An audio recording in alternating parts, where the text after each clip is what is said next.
All right, today we're going to do a second day of lesson 5.6, which is on isosceles and equilateral triangles. The emphasis of today's work, though, is going to be to work on proofs. How we can show that through proofs that the theorem or the idea behind isosceles triangles, in which this two sides opposite, excuse me, the two angles opposite the congruent sides always have to be congruent. Or the converse of that, if we know two angles are congruent, the opposite sides have to be congruent, which are the main ideas here for isosceles. So we're going to work through proofs today that show that happening each and every time. Okay. So I want to work through the proof with you, go through it step by step, explaining to you what the result is and why the result is that way. So if we look at this first one, okay, look at the end here. We're trying to prove angle R and angle T are congruent. All right. The way we're going to prove these two angles are congruent is we're going to prove this triangle RUS and this triangle TUS. We're going to prove these two congruent. And then if these two are congruent, then angle R and angle T have to be congruent because they would be corresponding parts of the two triangles that are congruent. All right. So what we're going to see is if we look at our givens, they're telling us that RS and ST are congruent. Now that tells us if these two sides are congruent, that angle R and angle T have to be congruent. We know that, but we're going to prove it. We're not just going to assume it.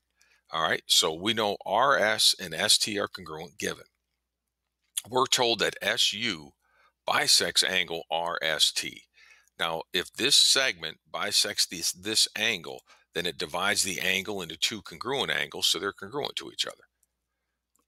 Okay. And then finally, looking at this drawing as is I know that US is congruent to itself. Again, I'm looking at triangles RUS and TUS separately, and they share this side, and that side's congruent to itself. All right. So these two triangles now, RUS and TUS, these two are congruent to each other by side, angle, side. I've proven that two sides from one triangle are congruent to two sides of another, and the included angle are congruent. All right. So the information we have is enough for us to show the two triangles congruent. All right. So let's take a look at what we got. We got SR is congruent to ST. That was a given. That's this side that I marked. We're then told that SU bisects angle RST. So the fact that SU bisects this angle, we said that would allow us to say that RSU and TSU are congruent by the definition of an angle bisector. So the second given allowed us to make the conclusion in step 3. Okay. The final concept we said was that US or SU has to be congruent to itself by the reflexive property. So SU is congruent to SU. Now, this given information, step 1 is a side, step 2 is an angle, step 3 is an angle, step 4 is a side. So that's side, angle, side. So I've shown that two sides and the included angle are congruent between two triangles. Therefore, the triangles are congruent by side, angle, side.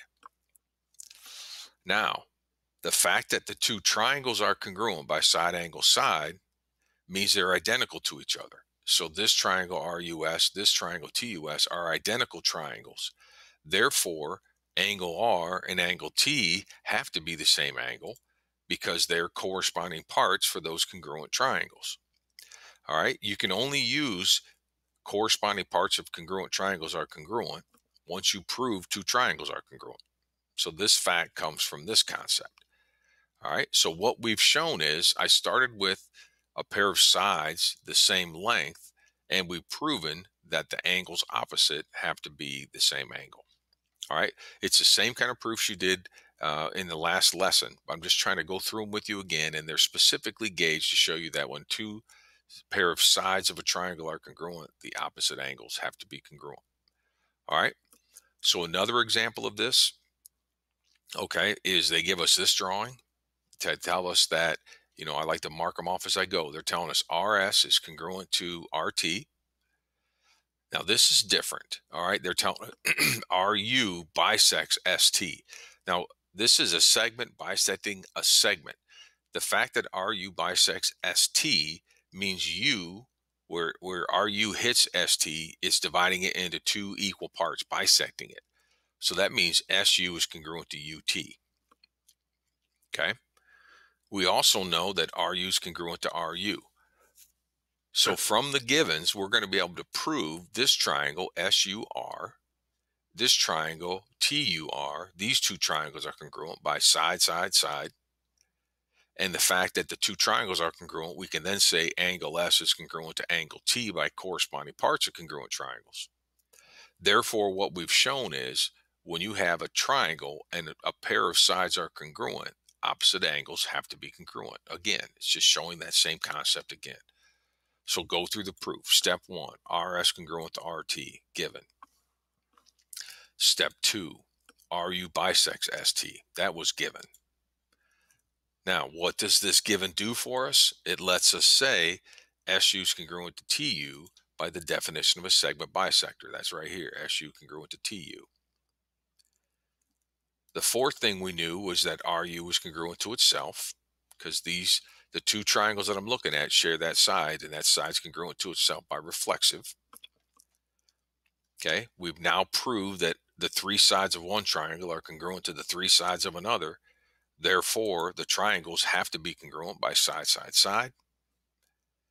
Now that we've proved the two triangles are congruent, angle S and angle T have to be congruent because they are corresponding parts of the congruent triangles that we proven congruent. Okay, so there's a pattern to this that you guys can see. Proving two triangles congruent and then using CP/CTC is kind of the new pattern here, and it's still proving triangles congruent. Now we have 4 different ways we can do it. We can do it with side, side, side. We can prove triangles congruent with side, angle, or angle, angle, side, whichever one of those 4 work out for us based on the givens. Okay, so that's really the addition to tonight's homework. Now the first, I think 6 questions are questions like you did last night. And then there's 5 proofs. So, go back and look at this if you need to help you with the proofs. They're all going to be similar to the 2 examples I gave you and use that type of information. So, it's there for you to go back and look at to help yourself out. All right. All right. I'll let you get started on today's homework.